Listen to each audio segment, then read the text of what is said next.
What's up, everybody? Welcome back. This is episode 57 of An Untold Narrative, where we feature creatives without a massive following, without a blue check mark, who are doing unbelievable things in their own little world, and they are making massive waves. So today's guest is no different. She goes by Sarah Connell Sanders, I believe, because you got married recently, so you added another name to your name. But welcome. Where are you? How are you doing? Thank you. I'm in Worcester, Massachusetts, not too far from you. But I changed my name to Sarah Sanders right around the time the press secretary for Donald Trump was also named Sarah Sanders, and I was worried about that. So I started to go by my maiden name and my married name, Sarah Connell Sanders. And then my seventh grade students kindly reminded me that I sounded like the spokesperson for Kentucky Fried Chicken. So it's easy to remember that way, though. I'm like Colonel Sanders, you know? Oh my God, you just can't win these days, can you? And it had never occurred to me, but I was so worried about Sarah Sanders. Colonel Sanders never crossed my mind. So I know that you, I'm stoked that I get to have somebody from Worcester on again. I've had a few people, obviously Che Anderson, who you know very well, who's episode 7. He was an early adopter to this podcast. Nice. What's your 30-second elevator pitch about yourself? You do a lot of things part-time, I'll say, kind of similar to myself and a lot of other people who are on this show. But what is your pitch to people, or how do you introduce yourself on a airplane? Yeah, that's what I love about Worcester. It's a big enough city that you can feel like you're in an urban environment with lots of opportunities, but it's small enough that you know so many people and you can try on different hats. So I work for the Worcester Public Schools as a media specialist, doing a lot of youth programming and encouraging literacy in our schools. I also write for a number of local publications, and I try to celebrate women, food, the local food scene, which is definitely a fun part, and also education. That's awesome. And what gets you up in the morning, right? Like, what's your favorite thing to do? Do you really enjoy the education aspect of the public school system? And obviously I know that's a very large question. Some people love it, some people like it, some people hate it, some people do it because they have to. Or do you enjoy like the writing the most, or do you just enjoy balancing all of them? It depends on the day. And I know eventually I'll have to pick a lane where I will have to kind of decide if I'm going to take my career to the next level. Do I want to focus on writing full time, or do I want to focus on education? I have my principal's license right now in my back pocket, but every day I kind of think to myself, I'm not sure if that's the route for me. So I think the happy medium is writing about education and educational leadership. And I signed my first publishing deal with a publisher called Wiley. Jossie Bass is the portfolio that I'm writing for. And the book is called Small Teaching K-8, especially right now while the teachers across the country are really struggling with this pandemic. People are leaving in record numbers. And so the book is dedicated to making your classroom a place where there are lots of strong scientific-based learning outcomes, but not adding to your grading load, not adding to your planning load, to make burnout a little less common in our profession. Is this the book that you're writing? Yeah, and it's actually, so the original edition was written for college professors by a gentleman named Jim Lang. And he's a professor at Assumption College, which is also located in Worcester. And the publisher had approached him and said, like, hey, this is great. We have so many colleges that buy your book for all the new professors that we hire every year. Would you be interested in writing for a K-8 market so that hopefully these big school districts would buy all of their new teachers copies of your book? And he's like, yeah, but I don't know anything about elementary or middle school students. And so he reached out to me and he said, would you like to write this book? And I have never felt luckier. He would say you should feel deserving, which is very kind, but the stars sort of aligned and I had this opportunity. And you're really mixing what you do part-time or for fun, that's creative writing, and your actual profession, which has to be a really nice happy medium. Yeah, my poor kids, they're all my test subjects, but with every new chapter, I was like, all right, we're going to try this out. You have a But bunch of lab rats. yeah, obviously all research based best practice. So, they're benefiting from it. But it was nice to have a group of willing participants. And have you always wanted to write a book, or this just happened to fall in your lap, or just like the opportunity just presented itself? Yeah, I remember I grew up in Worcester. And if you're from the area, people are always like, oh, what neighborhood did you grow up in? And I'm like, well, we lived on Vernon Hill, we lived on Grafton Hill, we lived on Chandler Street. Um, I always say we moved 11 times before I graduated high school, but then I said that to my mom the other day and she was going through them. She's like, it's actually 13. And I was like, oh my God. Holy cow. But, my parents were young. Housing insecurity was definitely a part of the equation.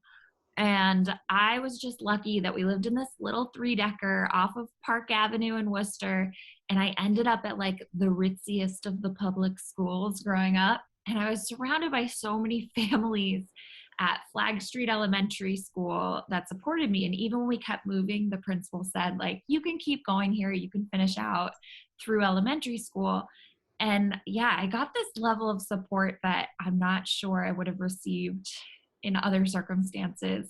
But my 6th grade teacher, Mr. Prestis, I was always like, I want to be a writer. I want to be a writer. And for our 6th grade yearbook, I wrote down, someday I'm going to write for the Telegram and Gazette. And he erased it. It was like, dream bigger, kid. And so I wrote down, someday I'm going to write for the New York Times.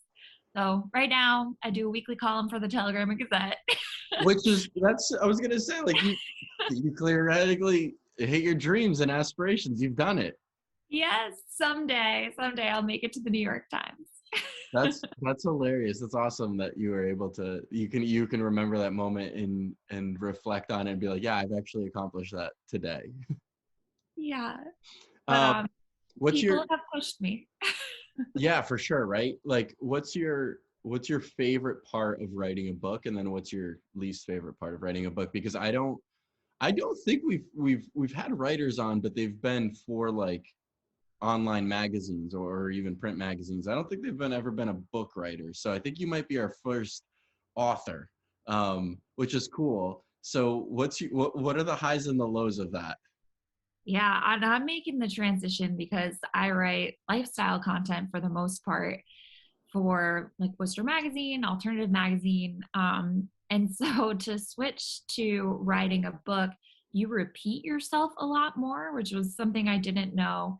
But when I have 700 words, you got to keep it tight. And so I think a lot about word economy, like how much can I say with as few words possible?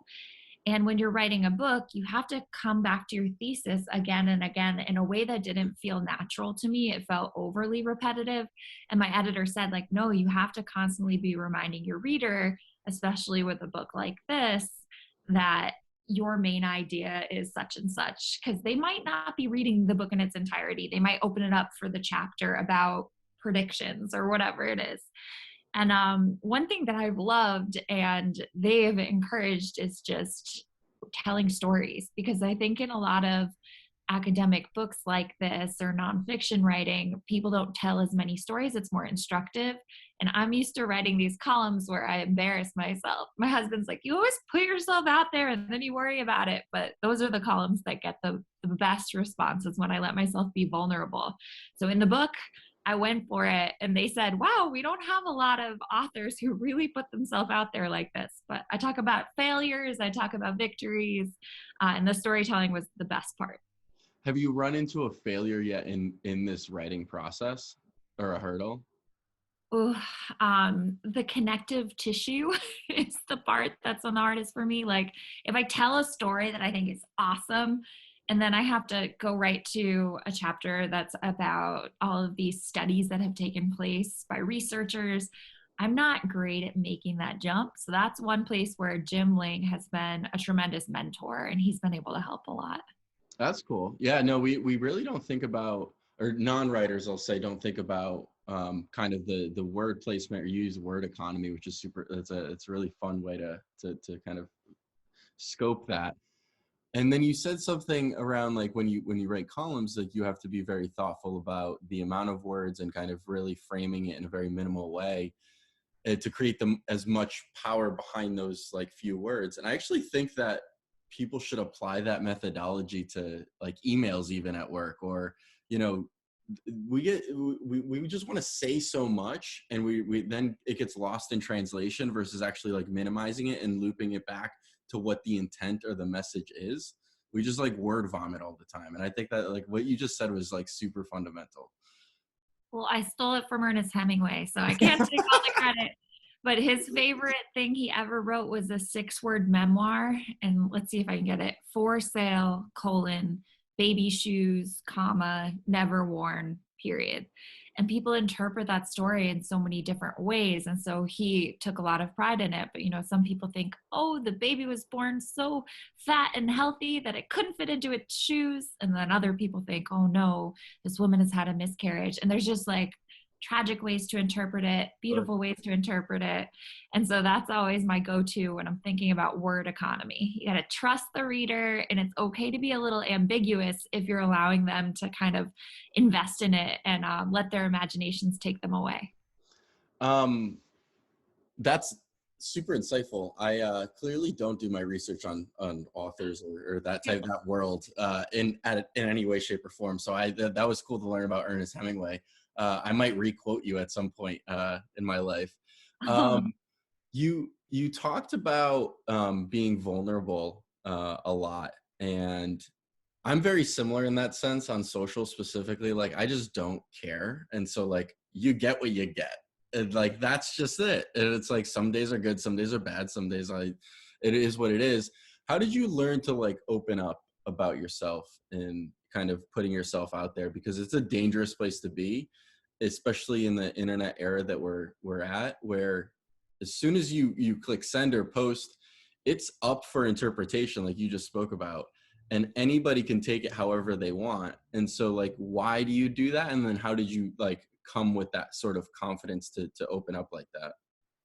That's a good question. I guess I was working for a nonprofit for a while. It was one of my first jobs. As a teacher, you probably have more than one job. That it's kind of par for the course, but I've had at least 2 jobs since I started 13 years ago. But I was working for this nonprofit, and they were really controlling of my image, you know, and they afforded me a lot of opportunities, but they didn't want me to have Instagram. They didn't want me to have Twitter. They didn't want me to put anything out there.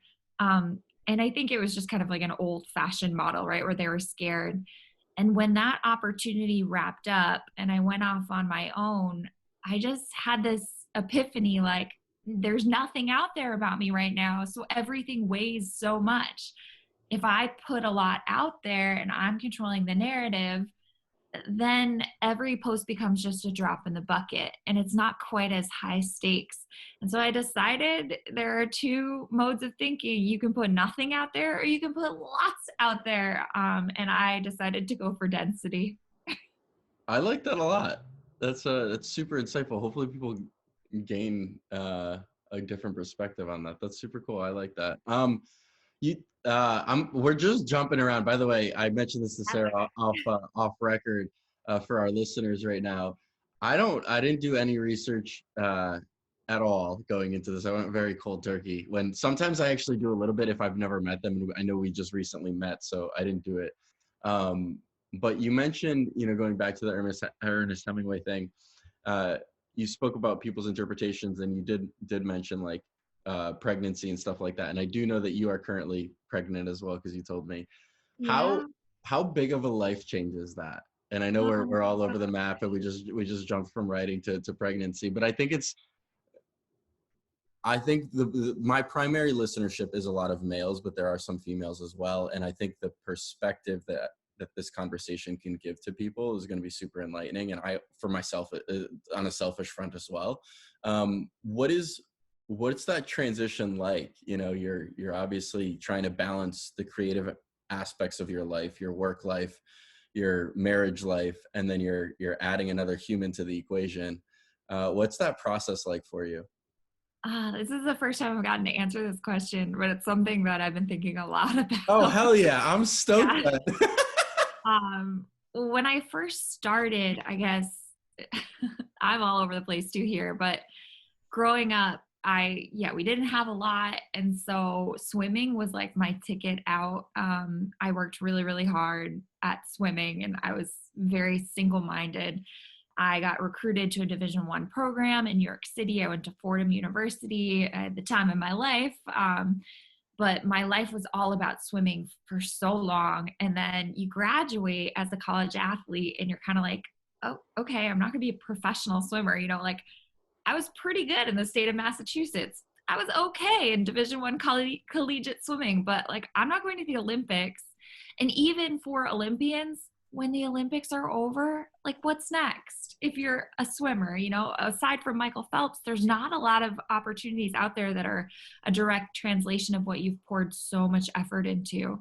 And so I kind of felt like I had lost a part of myself. And not only that, but when I went to join a gym where I could swim with my first year teacher salary, I couldn't afford it, even in Central Mass. So I struck up a deal with Worcester Fitness and I started writing their blog. And that's how I started putting my writing out there. And so they would let me have pool time and swim as long as I would like write about funny stories and things that went on in the gym. From there, Worcester Magazine picked it up and said, like, we like this. This is kind of funny. Would you like to continue writing for our magazine? And then I started getting invitations to go out every night, like to restaurants. And Worcester's small, but there's enough of a dining scene and it's up and coming that I was like going to these fun dinners and events at bars all the time.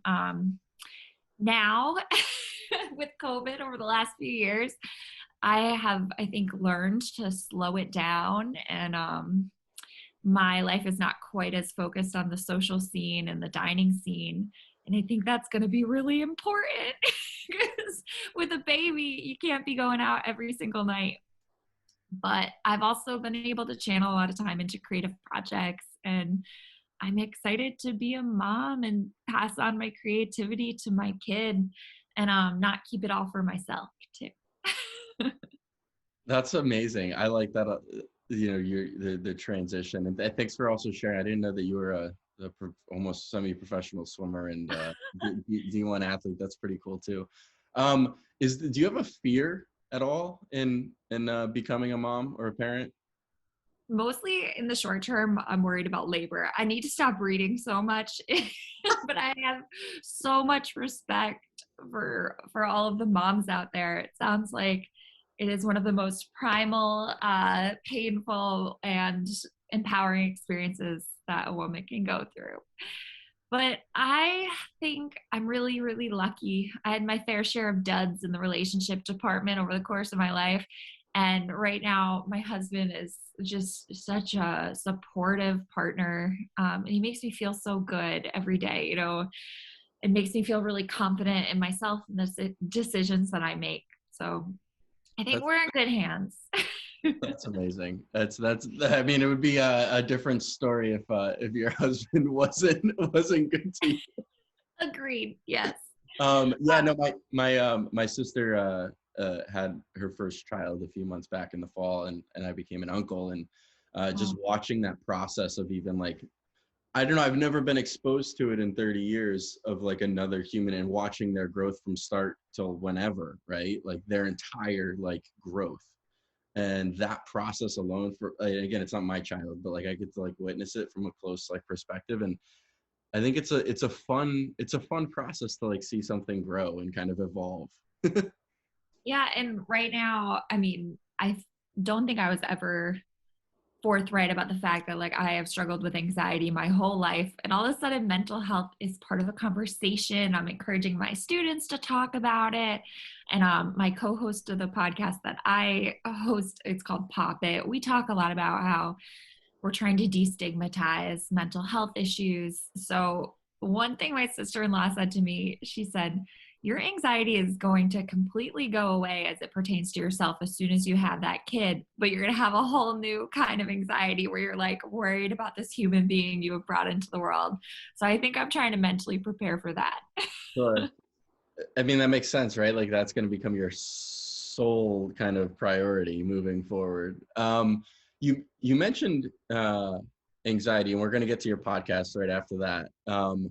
Growing up, can I push that thought a little bit of like, what was causing it growing up? Kind of, was it? I think we grew up more or less the same time, in the 90s and early 2000s, and it was definitely a different era than what it is today growing up, wildly different. But, what was the core source of your anxiety, or kind of how did you deal with it? Or were there no outlets, or was it not talked about? I mean, I know my experiences, but I'm curious to yours.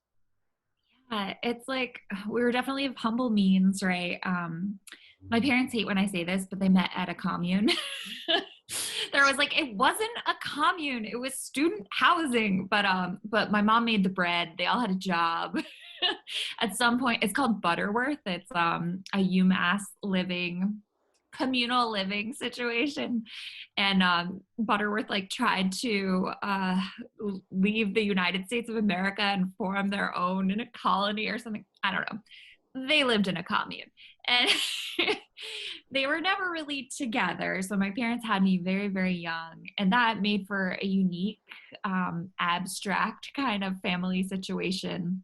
My dad was a potter, so like he did ceramics, and then he worked at concerts, and he still does. He's a stagehand. He has some killer stories about celebrity sightings. But my mom was a social worker, so she was always pushing like, how does that make you feel? How are you feeling? And I think as a result of that, I pulled away and didn't want to talk a lot about my feelings. I was like, I'm fine, everything's fine, get me in the pool. My stepdad is also a social worker, and he runs Cinema Worcester. He's really into film and the local cultural scene. And my mom and my stepdad are no longer together either. So that was kind of a fluid part of growing up, but I'm still very, very close with him. So yeah, I think it was like probably a lack of consistency. And so I clung to things that were super consistent. And for me, it was swimming, right? Like I could tell you to the 100th of a second what all of my splits were going to be in any given race. I set a lot of goals. Every morning I would wake up and I would write down like what workout I was going to do that day. And yeah, it was just a very regimented youth. Are you still that way? No, and I'm so much happier.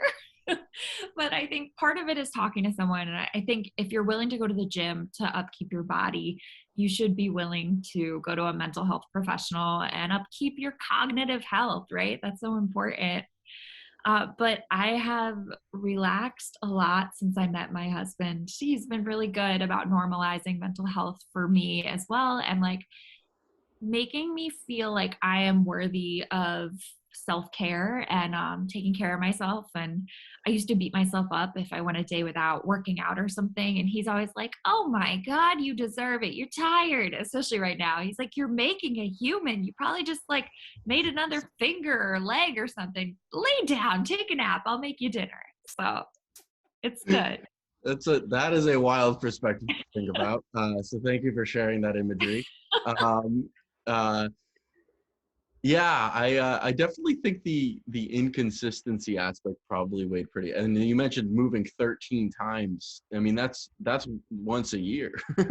Yeah, it was a lot. And sometimes it was just like from the first floor of a three-decker to the second floor because the rent was lower upstairs. But we moved a lot, and that was hard. My dad always points out, he's like, well, I lived in the same apartment for 25 years. So he stayed put. I would go see him on Wednesdays and Fridays, and that neighborhood was important because it was like a very tight-knit group of folks, and it was like June Street, Chandler Street, May Street, the block there. And, it was a place where all the kids would be out in the middle of the road playing kickball until the sun went down. And when a car would come, you'd be like, car. And that was important in terms of consistency. It sounds like you definitely learned from a lot of your experiences growing up, and learning from them, and then trying new things, and finding that balance between consistency and then also like spontaneity, and seeking out support to talk about things, specifically with your husband. I do this because it's part of the reason why I do this podcast, and similar to yours. Do you get any benefit from talking to other people, when you host them on your show? Because I personally do, right? I get to talk to now 56 other humans that I maybe would never have otherwise gotten the time to get this conversation. So it's helped me.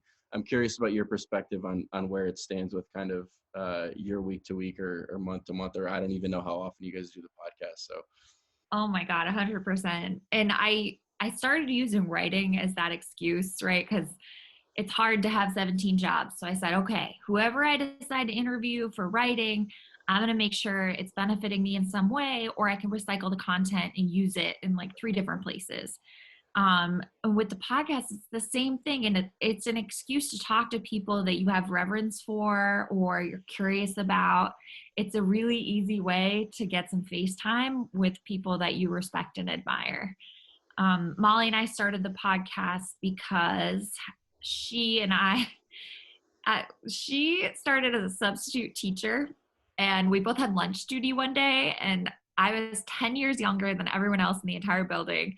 And this cool girl walks in with like hair down to her butt, and she's like wearing a Strokes t-shirt or something. And I'm like, where did she come from? And so I struck up a conversation, and I was like, I'm hanging on to this one. She's going to be my pal. Not that, I don't have a lot of lovely friends who are a couple decades older than me in teaching, but to have a peer was really exciting. We started having lunch together every day. And on Fridays, Worcester Magazine had a radio show, and they would ask me during my lunch to call in and talk about my column for the week. And Molly was always like in the background. She became my little sidekick because we were eating lunch together.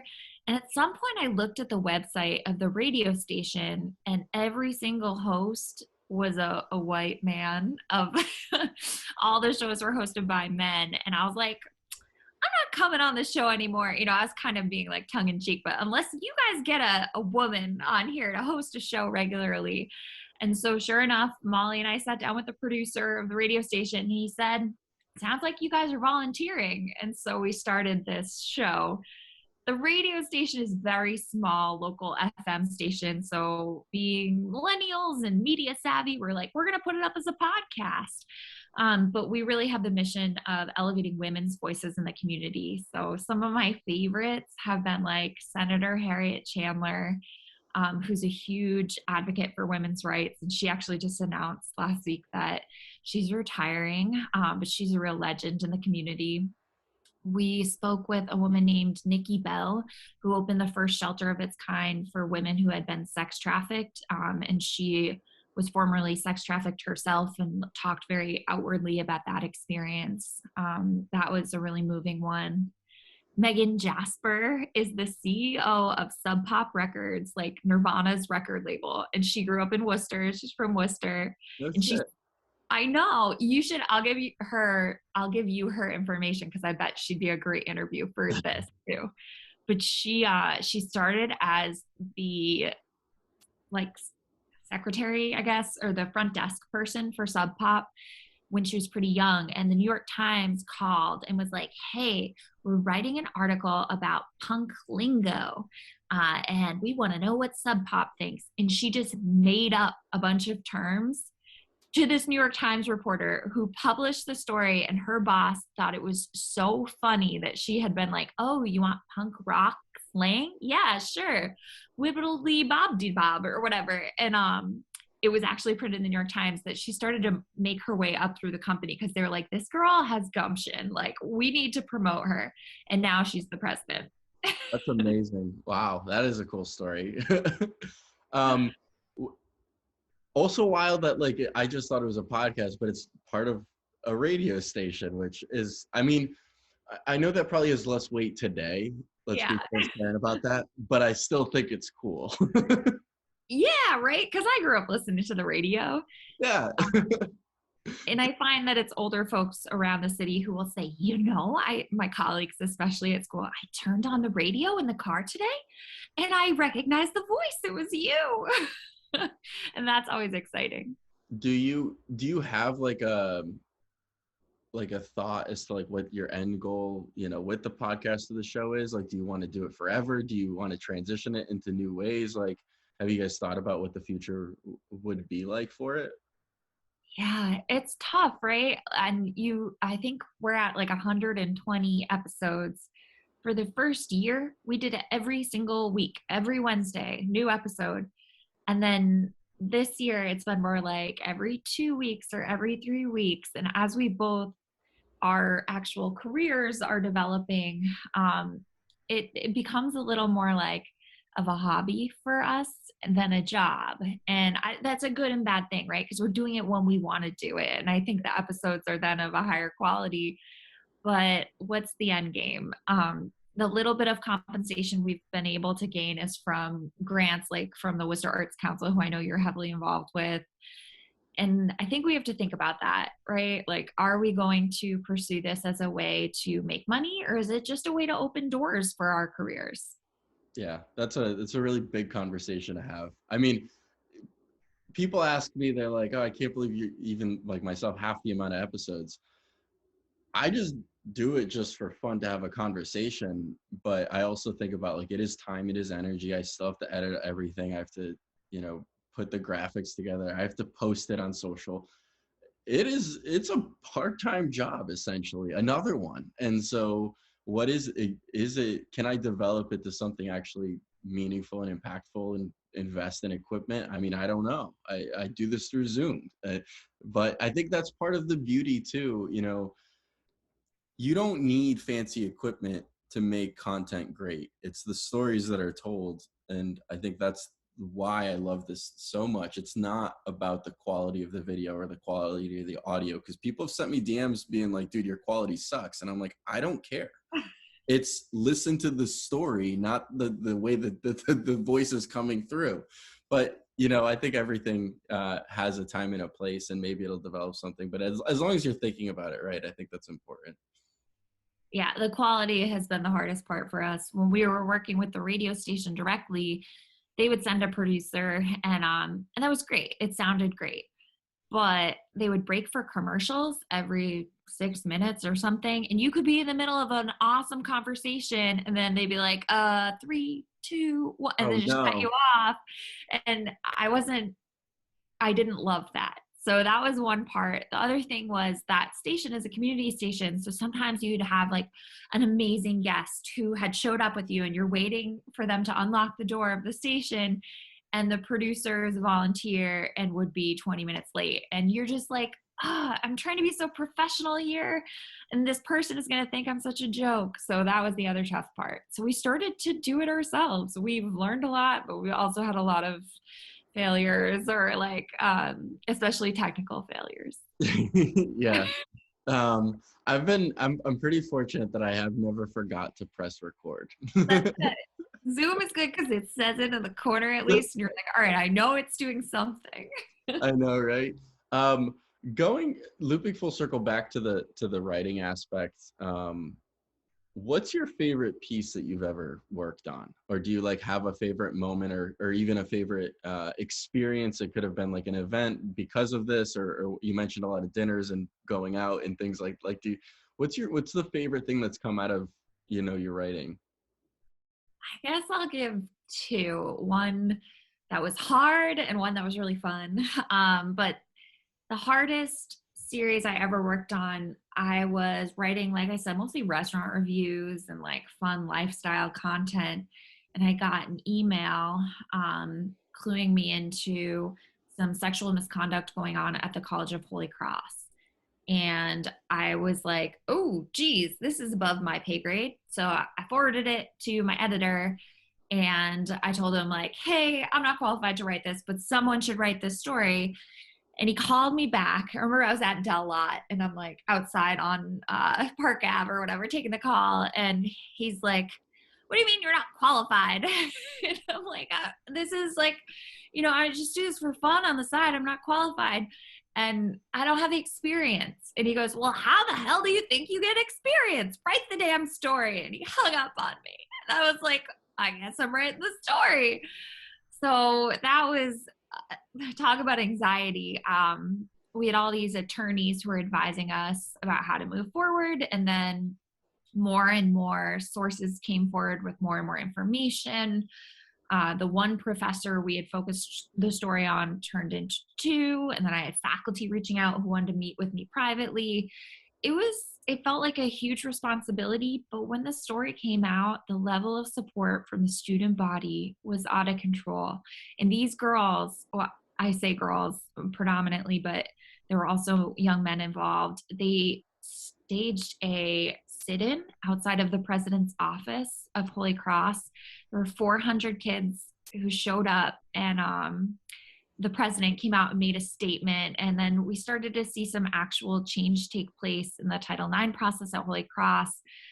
The professor that a number of allegations had come out against was put on leave, and things started to move. And at graduation, they all wore like a sash, like a particular color.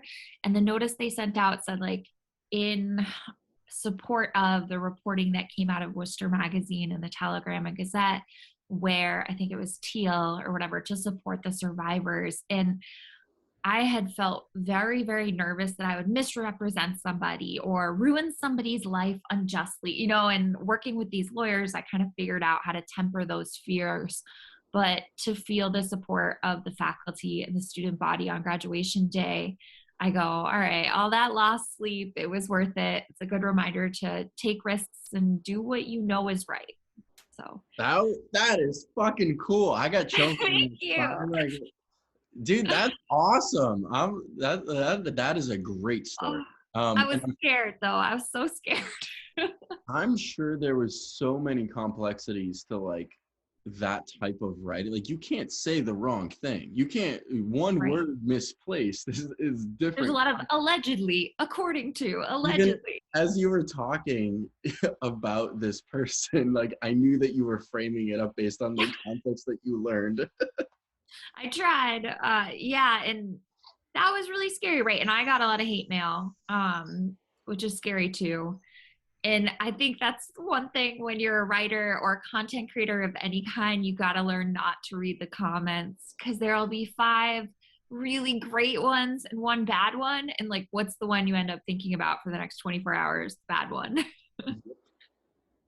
Well, how do you overcome that, when I'm assuming that you're not perfect and that you do read your comments and that people do, Oh, yeah. you know, send you hate DMs or negative things? You know, how do you deal with something like that? Because you're constantly, even writing for a magazine or doing the podcast or doing your own socials, you're constantly putting yourself out there. So how are you personally dealing with that? And I think that could bring some value to everybody, because as people try to develop themselves and put themselves out there, that's an important battle. Oh, yeah. I try not to read the comments, but if you see like a story you wrote has 47 comments, you're like, what are people saying? So I do oftentimes end up giving in to the lure of the comments, and I try to remember that like no one ever changed a Facebook troll's mind by engaging. So don't be like, dude, you're wrong. Here's the real story. Here's what you're missing, because Right. he's probably not going to listen. Right. But I also try to remember not to like be so insular that you're fighting with each other. Like right now in Worcester, there's some social media drama going on where there are these 2 strong liberal voices that have a lot of respect from different groups in Worcester, and they've been fighting against each other. And I just keep thinking like, no infighting. Like, you guys should be fighting these crazy conservatives on the other side. You know, don't waste your energy. Don't weaken the good guys. But yeah, it takes a lot of self-restraint. And also, like, you got to be okay with once in a while leaving yourself in the dark and saying like, my best friend Molly or Jake, my husband, like, can you guys read this and just let me know if there's anything I need to see?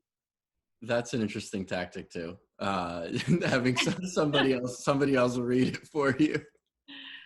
Oh. What do you, outside of the book, right? Obviously, that's another major accomplishment and task that you're handling. Do you have future goals and aspirations? I ask this question a lot if people are, you know, really forward thinking of, you know, hey, I want to accomplish this or check this off the bucket list. You know, do you think that way, or are you kind of just taking it as you go? I would love to start doing speaking engagements for teachers or educational leadership groups in relation to the book, but also just in general. Like I said, I have that principal's license, but I see what my principal has to deal with every day, and it's not the fun stuff. Like, she doesn't get to have a lot of kid time, right? It's a lot of administrivia, and you have to be like a legal expert, a finance expert, a facilities expert. She's like in there plunging the toilets, and I'm like, oh my God, she does it all. And so that job right now is not super appealing to me. But I think, yeah, I do a lot of consulting work, stuff like that, more in terms of social media. But I thought maybe some educational consulting would be an interesting next move, especially as I enter the world of parenthood. Sure. Yeah, no, I definitely think Worcester has an opportunity to do something around public speakers or getting, in different formats and different subject matters. Like immediately as you started talking about that, I don't know if you ever seen the show New Girl on, Yes. and I was thinking about when Nick Miller published his book, and he's like getting up on the little podium, and he's got like 15 people out there, like you doing that in Worcester at different like locations. I know. Yeah, and I'm hoping that the book will get an audience from entire school districts, maybe. So, like on the opening day of school, sometimes we'll have someone come in and speak to all the teachers to get them like riled up. That's the kind of thing I would dream of doing someday. But I definitely would need to tighten up my public speaking so that like you have a song and dance that can go on for 45 minutes and keep people's attention. And as a teacher, I have no problem saying we are the worst students, the worst audience, the biggest eye rollers. And so I think it would be a challenge for me, but it's one that intrigues me. It doesn't scare me. That's interesting. I like that goal a lot. So I'm sure that you're going to get to it sooner than later. Two final questions for you. The first is the simpler of the two. Where can people find you or follow your journey or plug a website or social, or what do you like using the most? What are you excited about in terms of platforms? All of the above. Yeah, pretty much everything is on sarahconnellsanders.com. Um, on Instagram, I'm Sarah_underscore Connell. And if you're not up for reading a full article or full book, I try to take the most interesting parts, slap a photo on there, and stick them on Instagram. And then I'm on TikTok too, which is a new experiment for me. But that's Sarah Connell Sanders as well. Are you, this is how my brain works, because I just see TikTok as like this massive like pot of gold in terms of opportunity engagement. Yeah. Are you gonna like, I don't know if document's the right word. Are you gonna document like having a child and like raising a kid? I Because don't know. I bet people care about that. Yeah, and it's funny the algorithm learns things about you so quickly, right? And all of a sudden I'm getting all this mom content. I'm like, how did it know? But yeah, so I was thinking about that and like trying to decide how much do I want to put my child on the internet from a young age and how much do I want to keep that to myself? There's so much I put out there. Is Mm. this a part of myself I want to share? So I'll have to decide. I think that's really interesting. But I see these videos of like things that like TikTok made me buy, or like you could just do episodes on like things I buy for my child, like to raise them properly. So like completely excluding them as a human. So that, Right. but it's like in relation to the bigger scope. But yeah, no, similarly, people know nothing about my personal life, and I'm wildly transparent about everything else, but nobody who doesn't know me super well knows anything about my personal life. And I love it that way. Like I love being so closed doored about it. Like it's I kind of think fun. it's important to have something you keep for yourself. Yeah, right.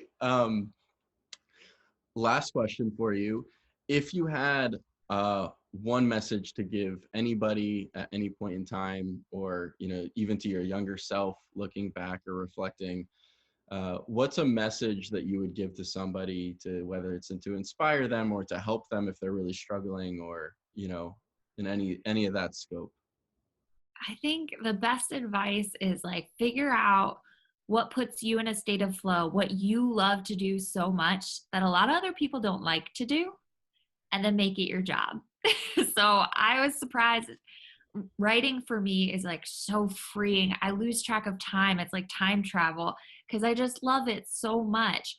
But a lot of people hate writing, and they'll pay me a lot of money to write something that only takes me 30 minutes but would take them 3 hours, whether it's like website copy or maybe an article or a social media post. And if it's something I don't mind doing and it's going to fit into my monthly budget or my editorial calendar, I'm all in. And I think that's what young creators should do, because it's like anything else. You're like getting in shape. And the more you practice that creative skill that you're so passionate about, the stronger it gets. I think that's a tremendous way to end. I think that's amazing advice. And it's different. I don't think anybody said that yet. So I can appreciate Oh, that a good. lot. I'm like, make that money. Yeah, also that's good advice too. People just get that bread. But make sure you're doing something that you enjoy and benefits you in the long term. Yeah, totally. Sarah, thank you for joining us on episode 57 of An Untold Narrative. This has been amazing. I really appreciate you joining us. Thank you. This was a blast, and I look forward to seeing you around town.